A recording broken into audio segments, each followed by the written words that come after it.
ഇന്നൊരു special day ആട്ടാ. എൻ്റെ പപ്പാടും ഉമ്മച്ചിയുടെയും വെഡ്ഡിങ് ആനിവേഴ്സറിയാണ്. അപ്പം ഞാനും എൻ്റെ ഫ്രണ്ട്സും കൂടെ അവർക്കൊരു ഗിഫ്റ്റ് വാങ്ങിക്കാൻ പോവാണ്. ഞങ്ങളങ്ങനെ മോളെത്തിയിട്ടാ. ഫ്രണ്ട്സിൻ്റെ കൂടെ അല്ലേ പോണ്. കുറേ സൊറവറയൊക്കെ പറഞ്ഞ് അങ്ങോട്ടും ഇങ്ങോട്ടൊക്കെ നടന്ന് പതുക്കെ ഞങ്ങളങ്ങനെ മാക്സിലെത്തി.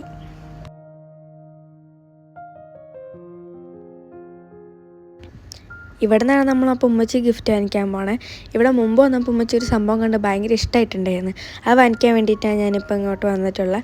നമ്മളിപ്പം ഗിഫ്റ്റൊക്കെ വാങ്ങിച്ച് അങ്ങനെ മോളിൽ നിന്ന് ഇറങ്ങിയിട്ടുണ്ട്. പപ്പാക്ക് നമ്മൾ ലുലുന്നാണ് വാങ്ങിക്കാൻ പോകുന്നത്. അവിടെ സിൽവർ വേൾഡ് എന്ന് പറഞ്ഞൊരു ഷോപ്പുണ്ട്. അവിടെ നിന്നാണ് പപ്പാക്ക് വാങ്ങിക്കുന്നത് നമ്മൾ ഗിഫ്റ്റ്. ഞാനീ വാങ്ങിക്കുന്ന ഗിഫ്റ്റ് പപ്പാക്കും ഉമ്മച്ചിക്ക് നല്ലോണം ഇഷ്ടമാണെന്ന് വിചാരിക്കുന്നു. അപ്പം ഹാപ്പി ആനിവേഴ്സറി പപ്പ ആൻഡ് ഉമ്മച്ചി.